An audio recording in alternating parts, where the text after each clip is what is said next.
ಆತ್ಮೀಯ ಕೇಳುಗರಿಗೆ ನಿಮ್ಮ ರಮಾಶ್ರೀ ನಾಡಿಗೇರ್ ಮಾಡುವ ನಮಸ್ಕಾರಗಳು. ರಮ್ಯ ಕಥಾಲೋಕಕ್ಕೆ ಮತ್ತೊಮ್ಮೆ ನಿಮಗೆಲ್ಲ ಸ್ವಾಗತ. ನೀವೀಗ ಕೈ ಹಿಡಿದು ನಡೆಸೆನ್ನೋ ಧಾರಾವಾಹಿಯ 8ನೇ ಭಾಗವನ್ನು ಕೇಳ್ತಾ ಇದ್ದೀರಾ. ಕಥೆ ಶುರು ಮಾಡೋದಕ್ಕೂ ಮೊದಲು ಯಾರ್ಯಾರು ಇನ್ನೂ ಚಾನಲ್ನ ಸಬ್ಸ್ಕ್ರೈಬ್ ಮಾಡ್ಕೊಂಡಿಲ್ಲ ಅವರೆಲ್ಲೂ ದಯವಿಟ್ಟು ಚಾನಲ್ನ ಸಬ್ಸ್ಕ್ರೈಬ್ ಮಾಡ್ಕೊಳ್ಳಿ. ಕಥೆಯನ್ನು ಲೈಕ್ ಮಾಡಿ ಶೇರ್ ಮಾಡೋದನ್ನು ಮರಿಬೇಡಿ. ಈಗ ಕಥೆ ಮುಂದಿನ ಭಾಗಕ್ಕೆ ಹೋಗೋಣ ಅಲ್ಲ. ಅರುಣ್, ಏನು ನಡೀತಾ ಇದೆ ಇಲ್ಲಿ? ನಿಮ್ಮ ರೊಮ್ಯಾನ್ಸ್ ಎಲ್ಲ ರೂಮ್ನಲ್ಲಿ ಇಟ್ಕೊಳ್ಳಿ. ಇಲ್ಲಿ ಬೇರೆಯವರು ಕೂಡ ಓಡಾಡ್ತಾ ಇರ್ತಾರೆ ಅನ್ನೋದು ನೆನಪಿರಲಿ ಎಂದು ಗುಡುಗಿದನು ಸುಮಂತ್. ಅವನ ಕಣ್ಣೋಟ ಸರಯುವನ್ನು ಇರಿಯುತ್ತಿತ್ತು. ಮೊದಲೇ ಕಾಲು ನೋವಿನಿಂದ ನರಳುತ್ತಿದ್ದ ಸರಯು ಸುಮಂತನ ಮಾತಿನಿಂದ ತೀರಾ ನೊಂದುಕೊಂಡಳು.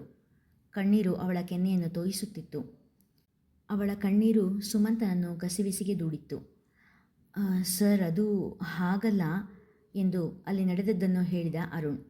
ಅವನು ಹೇಳಿದ್ದನ್ನು ಕೇಳಿದ ಕೂಡಲೇ ಸುಮಂತ್ ಮುಖದಲ್ಲಿ ಗಾಬರಿ ಕಾಣಿಸಿತು. ಅವಳ ಕಿರುಬೆರಳಿನಿಂದ ತೊಟ್ಟಿಕ್ಕುತ್ತಿದ್ದ ರಕ್ತ ಪಾದದ ಬಳಿ ನೆಲದ ಮೇಲೆ ಕಲೆಯನ್ನು ಉಂಟು ಮಾಡಿತ್ತು.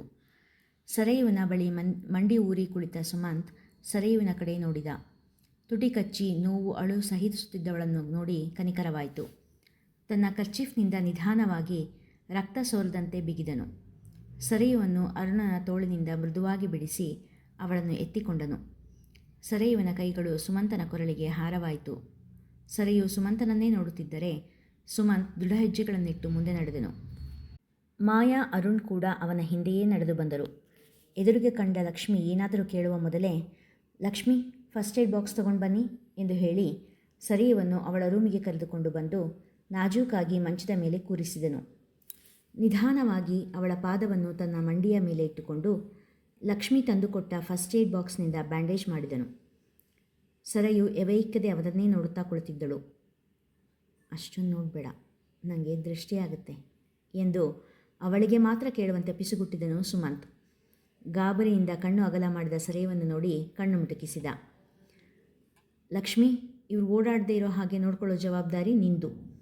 ನೀನು ರಾತ್ರಿ ಇಲ್ಲೇ ಮಲಕ್ಕೋ. ನಾಳೆ ಹಾಸ್ಪಿಟ್ಲಿಗೆ ಕರ್ಕೊಂಡು ಹೋಗಬೇಕು, ಎಕ್ಸ್ರೇ ತೆಗೆಸಿ ನೋಡಬೇಕು ಎಂದು ಕಾಳಜಿಯಿಂದ ಹೇಳಿದನು. ಸುಮಂತನ ಕಾಳಜಿ ಸರಯುವಿಗೆ ಹೊಸದು. ತನ್ನನ್ನು ಕಂಡಾಗಲೆಲ್ಲ ಕಿಡಿಕಾರುತ್ತಿದ್ದ ಸುಮಂತ ಇಷ್ಟು ಕಾಳಜಿ ತೋರುತ್ತಾ ಇದ್ದದ್ದು ಅವಳಿಗೆ ಸೋಜಿಗವನ್ನು ಉಂಟು ಮಾಡುತ್ತಿತ್ತು. ರಾತ್ರಿ ಊಟದ ಜೊತೆಗೆ ಸುಶಾಂತ್ ಕೂಡ ಒಳಬಂದಿದ್ದ. ಏನ್ರಿ ಸರಿಯು, ನೀವು ಯಾಕ್ರಿ ಪಾಟ್ ಜೊತೆ ಜಗಳ ಮಾಡೋದಕ್ಕೆ ಹೋದ್ರಿ? ನೋಡಿ, ಆ ಸಿಟ್ಟಿಗೆ ಪಾಟ್ ನಿಮ್ಮ ಮೇಲೆ ಮರ್ಡರ್ ಅಟೆಂಪ್ಟ್ ಮಾಡಿಬಿಟ್ಟಿದೆ ಎಂದು ನಗೆಚಾಟಿಗೆ ಹಾರಿಸಿದನು. ಸರಿಯು ಗಾಬರಿಯಿಂದ, ನಾನು ಯಾರ ಜೊತೆಗೂ ಜಗಳ ಆಡಿಲ್ಲ ರೀ ಎಂದಳು. ಸುಶಾಂತ್, ಅಯ್ಯೋ ರೀ, ಸುಮ್ಮನೆ ತಮಾಷೆಗೆ ಹೇಳಿದೆ ಕಣ್ರಿ. ಸರಿ ಬಿಡಿ, ಎಲ್ಲ ಯೋಚನೆ ಬಿಟ್ಟು ಊಟ ಮಾಡಿ, ಆಮೇಲೆ ಈ ನೋವಿನ ಮಾತ್ರೆ ತೊಗೊಂಡು ಮಲ್ಕೊಳ್ಳಿ ಎಂದು ಹೇಳಿದನು. ಸುಶಾಂತ್ ಅಲ್ಲಿಂದ ಹೋದ ಕೂಡಲೇ ಒಳಬಂದ ಸುಷ್ಮಾ, ಸರಿಯು, ನೀನು ಒಳ್ಳೆಯದಕ್ಕೆ ಹೇಳ್ತಾ ಇದ್ದೀನಿ, ಇಲ್ಲಿಂದ ಆದಷ್ಟು ಬೇಗ ಹೊರಟು ಹೋಗು. ಇಲ್ಲಿ ಮೇಲ್ ಕಾಣಿಸೋ ಹಾಗೆ ಯಾವುದೂ ಇಲ್ಲ. ನೀನು ಮತ್ತು ಚೈತಾಲಿ ಇಬ್ಬರು ಸುರಕ್ಷತೆ ದೃಷ್ಟಿಯಿಂದ ಹೇಳ್ತಾ ಇದ್ದೀನಿ, ಆದಷ್ಟು ಬೇಗ ನೀನು ಈ ಮನೆಯಿಂದ ಹೊರಟು ಹೋಗ್ಬಿಡು ಎಂದು ಹೇಳಿ ಹೊರಗೆ ಹೋದಳು. ಸುಷ್ಮಾ ಹೇಳಿದ ಎಚ್ಚರಿಕೆ ಮಾತುಗಳನ್ನು ಕೇಳಿ ಸ್ತಬ್ಧಳಾಗಿ ಹೋದಳು ಸರಿಯು. ಹೆಣ್ಣಿಗೆ ಸ್ವಾತಂತ್ರ್ಯ ಕೊಡಬೇಕು ಅಂದರೆ ಏನರ್ಥ? ನೀವ್ಯಾರು ಒಂದು ಹೆಣ್ಣಿಗೆ ಸ್ವಾತಂತ್ರ್ಯ ಕೊಡೋದಕ್ಕೆ? ಪ್ರತಿ ಗಂಡು ಹೇಗೆ ಹುಟ್ಟಿನಿಂದಲೂ ಸರ್ವಸ್ವತಂತ್ರನೋ ಹಾಗೆ ಹೆಣ್ಣು ಕೂಡ. ನೀವ್ಯಾರೂ ಅವಳಿಗೆ ಸ್ವತಂತ್ರ ಕೊಡಬೇಕಾಗಿಲ್ಲ, ಬಂಧನದಲ್ಲಿ ಇರಿಸಬೇಡಿ ಅಷ್ಟೇ. ವೇದಿಕೆ ಮೇಲೆ ಸರಿಯು ಮಾತನಾಡುತ್ತಿದ್ದರೆ ಇಡೀ ಸಭಾಂಗಣ ಸೂಜಿ ಬಿದ್ದರೂ ಕೇಳಿಸುವಷ್ಟು ಮೌನವಾಗಿತ್ತು. ಅವಳ ಆವೇಶಭರಿತವಾದ ಆದರೂ ಮೌಲ್ಯಯುತವಾದ ಸತ್ಯವಚನಗಳನ್ನು ಅಲ್ಲಿದ್ದವರೆಲ್ಲ ಮೈಯೆಲ್ಲ ಕಿವಿಯಾಗಿ ಕೇಳಿಸಿಕೊಳ್ಳುತ್ತಿದ್ದರು. ಅವಳ ವಿಚಾರಧಾರೆಯಿಂದ ಪ್ರಭಾವಿತರಾದ ಮಂದಿ ಎಷ್ಟೋ, ಅಷ್ಟೇ ಮಂದಿ ಅವಳ ಸೌಂದರ್ಯದಿಂದಲೂ ಸಂಮೋಹಿಸಲ್ಪಟ್ಟಿದ್ದರು. ತುಂಬು ತೋಳಿನ ಬ್ಲ್ಯಾಕ್ ಟಾಪಿಗೆ white and black combination long pencil skirt ಹಾಕಿ ಅರ್ಧ ಬೆನ್ನು ಮುಚ್ಚಿದ್ದ ಅಲೆಗೂದಲನ್ನು, ಕನ್ನಡಿಯಂಥ ಕೆನ್ನೆಯನ್ನು ಮುತ್ತುತ್ತಿರುವ ಮುಂಗುರುಳನ್ನು ನಿಮಿಷಕ್ಕೊಮ್ಮೆ ಕಿವಿಯ ಹಿಂದೆ ಸಿಗಿಸುತ್ತಾ ಅವಳ ಅಭಿಪ್ರಾಯ ಮಂಡಿಸುತ್ತಾ ಇದ್ದರೆ ಸಭೆ ಪೂರ್ತಿ ಮೌನ. ಏನು ಸುಮಂತ್, ಇಷ್ಟು ಗಾಢವಾಗಿ ಯೋಚನೆ ಮಾಡ್ತಾ ಇದೀಯಾ? ಮಾಯಾಳ ಸ್ವರ ಸುಮಂತನನ್ನು ಹಿಂದಿನ ನೆನಪುಗಳಿಂದ ವಾಸ್ತವಕ್ಕೆ ಎಳೆದು ತಂದಿತು. ಏನಿಲ್ಲ, ಬಿಸ್ನೆಸ್ ಟೆನ್ಷನ್ ಅಷ್ಟೇ ಎಂದನು ಸುಮಂತ್ ತನ್ನನ್ನು ಬಳಸಿದ್ದ ಮಾಯಾಳ ಕೈ ತೆಗೆಯುತ್ತಾ. ಸುಳ್ಳು, ನೀನು ಸರಿಯೋ ಬಗ್ಗೆ ಯೋಚನೆ ಮಾಡ್ತಾ ಇದೀಯಾ ಅಲ್ವಾ ಎಂದು ಕೇಳಿದಳು ಕಣ್ಣು ಕಿರಿದಾಗಿಸಿ. ಇದನ್ನು ಕೇಳಿದಾಕ್ಷಣ ಸುಮಂತ್ ಮಾಯಾಳ ನೋಟ ತಪ್ಪಿಸಿ ಕಿಡಿಕಿಯ ನಡೆ ನೋಡಲು ಆರಂಭಿಸಿದ. ಅವಳ ಕಾಲಿಗೆ ಎಷ್ಟು ಪೆಟ್ಟಾಗಿದೆ ಅಲ್ವಾ?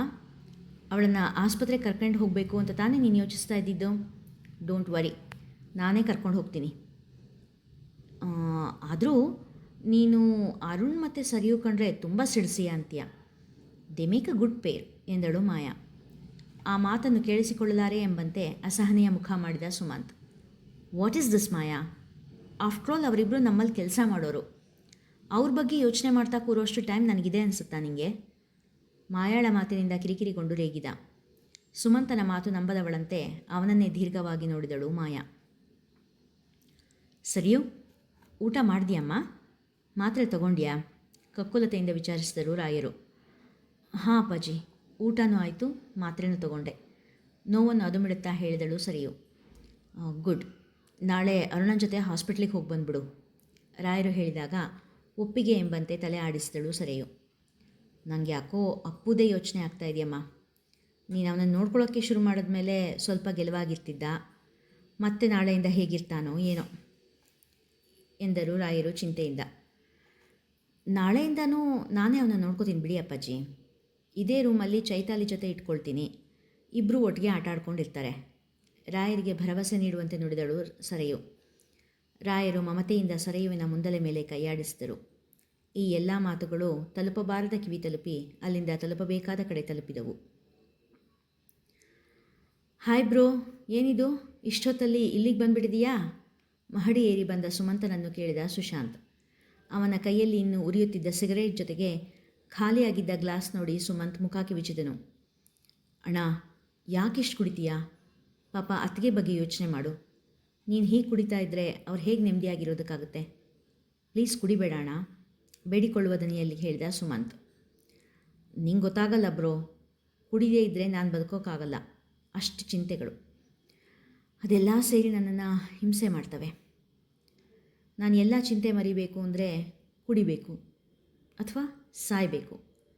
ಸಾಯೋಕ್ಕೆ ಧೈರ್ಯ ಇಲ್ಲ. ಜೊತೆಗೆ ಮುಂದೆ ಯಾವತ್ತಾದರೂ ಒಂದಿನ ನನ್ನ ಜೀವನ ಸರಿ ಹೋಗ್ಬೋದು ಅನ್ನೋ ಆಸೆ ಎಂದು ಹೇಳ್ತಾ ಕಣ್ಣಿನಲ್ಲಿ ಶೇಖರವಾಗಿದ್ದ ನೀರನ್ನು ಒತ್ತಿ ತೆಗೆದುಹಾಕಿದನು. ಈ ಮಾತನ್ನೆಲ್ಲ ಮರೆಯಲ್ಲಿ ನಿಂತು ಕೇಳಿಸಿಕೊಳ್ಳುತ್ತಿದ್ದ ಸುಷ್ಮಾ ಅಳುತ್ತಾ ರೂಮಿನ ಒಳಗೆ ಹೋದಳು. ಬೇಡ ಅಣ್ಣ, ನಿನ್ನ ಚಿಂತೆಗೆ ಪರಿಹಾರ ಇದಲ್ಲ. ಅತ್ತಿಗೆ ಹತ್ರ ಕೂತು ಮಾತಾಡು, ಎಲ್ಲ ಸರಿ ಹೋಗುತ್ತೆ ಹೇಳಿದ ಸುಮಂತನ ಮುಖ ನೋಡಿ ತುಟಿ ಸೊಟ್ಟಗೆ ಮಾಡಿ ನಕ್ಕ ಸುಶಾಂತ್. ಮಾತಾಡೋರಿಗಷ್ಟೇ ಅಲ್ಲ, ಕೇಳೋರಿಗೂ ಸಮಾಧಾನ ಇರಬೇಕು ಬ್ರೋ. ಅದು ಇಬ್ಬರ ಹತ್ರನೂ ಇಲ್ಲ. Okay, leave it. ನೀನು ಯಾವುದೋ ಕೆಲಸದ ಮೇಲೆ ಬಂದಿದ್ದೆ ಅನಿಸುತ್ತೆ. ನಾನು ಮಲ್ಗಕ್ಕೆ ಹೋಗ್ತೀನಿ. ಗುಡ್ ನೈಟ್ ಎನ್ನುತ್ತಾ ತನ್ನ ರೂಮಿಗೆ ಹೋದನು. ಸುಶಾಂತ್ ಅಲ್ಲಿಂದ ಹೋದ ಮೇಲೆ ಮರೆಯಲ್ಲಿ ನಿಂತು ಅವರಿಬ್ಬರ ಮಾತುಕತೆ ಕೇಳಿಸಿಕೊಳ್ಳುತ್ತಿದ್ದ ಆಕೃತಿಯೊಂದು ಗೆಲುವಿನ ನಗೆ ನಕ್ಕು ಅಲ್ಲಿಂದ ಸರಿದು ಹೋಯಿತು. ತನ್ನ ಕೋಣೆಗೆ ಮಲಗಲು ಬಂದ ಸುಶಾಂತ್ ಮಂಚದ ಮೇಲೆ ಮಲಗಿದ್ದ ಸುಷ್ಮಾಳ ಬಳಿ ಹೋದನು. ಮಂದ ಬೆಳಕಿನಲ್ಲಿ ಅವಳ ಕಣ್ಣ ಅಂಚಿನಲ್ಲಿದ್ದ ನೀರಿನ ಬಿಂದು ಕಂಡವನ ಮನ ಮರುಗಿತು. ಸಾರಿ ಸುಶ್, ಇವತ್ತು ಕೂಡ ಅಳ್ತಾ ಮಲಗಿದೀಯಾ? ನಾನು ನಿನಗೆ ಒಳ್ಳೆ ಗಂಡ ಆಗಲೇ ಇಲ್ಲ. Really sorry. Good night Sush ಎಂದು ಹೇಳಿ ಅಲ್ಲಿಯೇ ಇದ್ದ ದಿವಾನ್ ಕಾಟ್ ಮೇಲೆ ಮಲಗಿದನು. ಮಲಗಿದ ಒಂದೆರಡು ನಿಮಿಷದಲ್ಲಿ ತೇಲಿ ಬಂದ ಸಣ್ಣ ಗೊರಕೆಯ ಸೆದ್ದು ಅವನು ನಿದ್ದೆ ಮಾಡಿದ್ದಕ್ಕೆ ಸಾಕ್ಷಿಯಾಗಿತ್ತು. ಆಗ ನಿಧಾನವಾಗಿ ಎದ್ದು ಬಂದ ಸುಷ್ಮಾ ದಿವಾನ್ ಬಳಿ ನಿಂತಳು.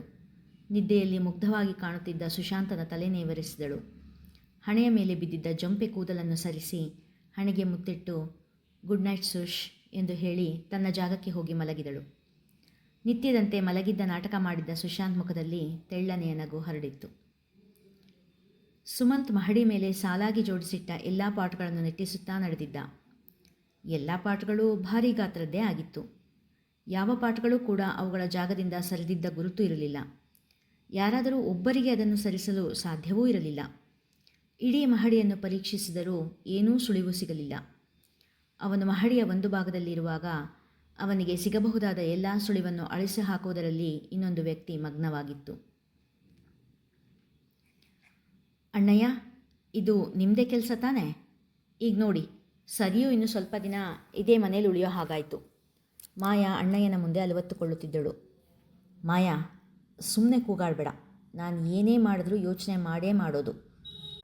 ಅವಳು ಇನ್ನೂ ಸ್ವಲ್ಪ ದಿನ ಮನೆಯಲ್ಲೇ ಇರಲಿ, ಫ್ಯಾಕ್ಟ್ರಿ ಕಡೆ ಬರೋದು ಬೇಡ. ಫ್ಯಾಕ್ಟ್ರಿ ಕಡೆ ಇನ್ನೂ ಸ್ವಲ್ಪ ಕೆಲಸಗಳು ಬಾಕಿ ಇದೆ. ಅವಳು ಅಲ್ಲಿದ್ದರೆ ತುಂಬ ಕಷ್ಟ ಆಗುತ್ತೆ.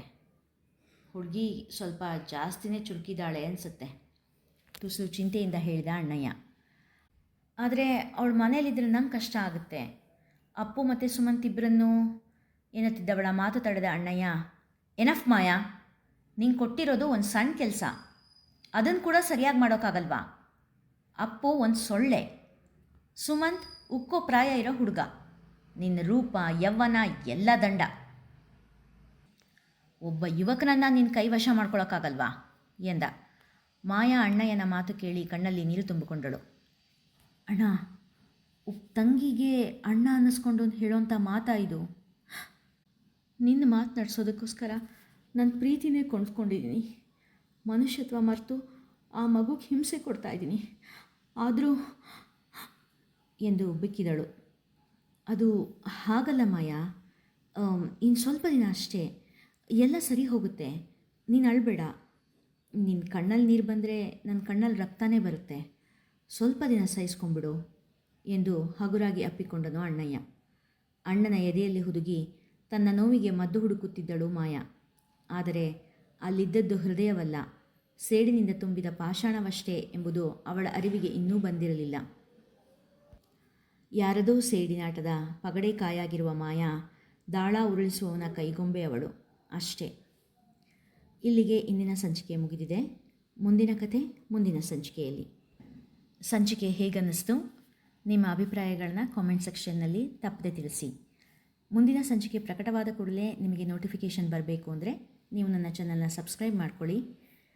ಕತೆ ಇಷ್ಟ ಆಗಿದ್ದರೆ ಲೈಕ್ ಮಾಡಿ, ಹೆಚ್ಚು ಹೆಚ್ಚು ಜನರಿಗೆ ಶೇರ್ ಮಾಡಿ, ಕಾಮೆಂಟ್ ಮಾಡಿ ಈ ಪ್ರಯತ್ನವನ್ನು ಪ್ರೋತ್ಸಾಹಿಸಿ.